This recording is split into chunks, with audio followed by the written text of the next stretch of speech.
Elon মাস্কের আগেকার জীবন ছিল অনেক কষ্ট আর সংগ্রামে ভরা। 1971 সালে তিনি দক্ষিণ আফ্রিকার প্রিটোরিয়া শহরে জন্মগ্রহণ করেন। ছোটবেলায় তিনি খুব চুপচাপ ছিলেন। স্কুলে অনেক ছেলে তাকে বিরক্ত করত, মারধরও করত। কিন্তু এসবের মধ্যেও তিনি নিজের স্বপ্ন ছাড়েননি। তিনি বই পড়তে এত ভালোবাসতেন যে দিনে 10 ঘণ্টারও বেশি সময় বই পড়তেন। বিজ্ঞান, মহাকাশ আর কম্পিউটার নিয়ে তার খুব আগ্রহ ছিল। মাত্র 10 বছর বয়সে তিনি কম্পিউটার শেখা শুরু করেন। 12 বছর বয়সে তিনি নিজে নিজে কোডিং শিখে কি ব্লাস্টার কি নামে একটি ছোট ভিডিও গেম তৈরি করেন। পরে সেই গেম বিক্রি করে তিনি প্রায় $500 উপার্জন করেন। তখন থেকেই তিনি বুঝেছিলেন প্রযুক্তি দিয়েই বড় কিছু করবেন। তারপর তিনি দক্ষিণ আফ্রিকা ছেড়ে কানাডায় চলে যান। সেখানে জীবন খুব কঠিন ছিল। কখনো ফ্যাক্টরিতে কাজ করেছেন, কখনো কাঠ কাটার কাজ করেছেন। অনেক সময় টাকার অভাবে সাধারণ খাবার খেয়ে দিন কাটাতে হয়েছে। পরে তিনি আমেরিকায় পড়াশোনা করতে যান। সেখানে তিনি বড় বড় স্বপ্ন দেখতে শুরু করেন, ইন্টারনেট বদলানো, মানুষের ভবিষ্যৎ বদলানো, আর মহাকাশে মানুষ পাঠানো।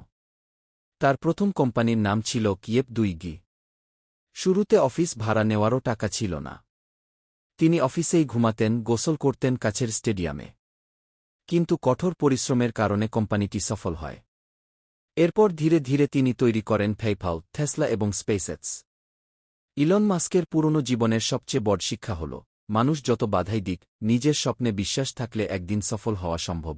একদিন ছোট্ট ইলন আকাশের দিকে তাকিয়ে ভাবছিল, মানুষ কি একদিন অন্য গ্রহে থাকতে পারবে?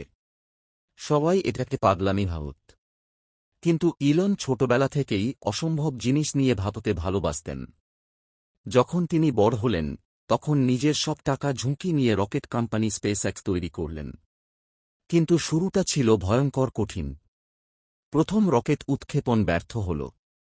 দ্বিতীয় রকেটও বিস্ফোরিত হল। তৃতীয় রকেটও আকাশে গিয়ে ধ্বংস হয়ে গেল। চারদিকে সবাই বলতে লাগল, ইলন শেষ হয়ে গেছে। তার টাকাও প্রায় শেষ হয়ে গিয়েছিল। অনেক কর্মচারী কোম্পানি ছেড়ে দিচ্ছিল। কিন্তু ইলন হাল ছাড়লেন না। তিনি বললেন, আমি ব্যর্থ হতে পারি, কিন্তু চেষ্টা থামাব না। তারপর চতুর্থ চেষ্টা। সেদিন সবাই ভয়ে ছিল। রকেট ধীরে ধীরে আকাশে উঠল।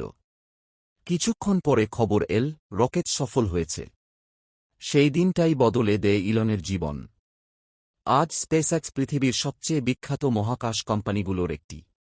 এই গল্পের শিক্ষা, যারা বারবার ব্যর্থ হয়েও চেষ্টা চালিয়ে যায়, তারাই একদিন ইতিহাস তৈরি করে। আজ যাকে পৃথিবীর ধনী মানুষদের একজন বলা হয়, একসময় সেই ইলন মাস্কের কাছে ঠিকমতো খাবার কেনার টাকাও ছিল না। আমেরিকায় পড়াশোনা করার সময় তিনি খুব কম খরচে জীবন কাটাতেন। অনেক দিন শুধু হটডগ আর কমলা খেয়ে দিন পার করেছেন। কারণ তিনি টাকা বাঁচিয়ে নিজের স্বপ্ন পূরণ করতে চাইতেন। তার বন্ধুদের অনেকে পার্টি করত, ঘুরতে যেত। কিন্তু ইলন রাত জেগে কম্পিউটারের সামনে বসে কাজ করতেন।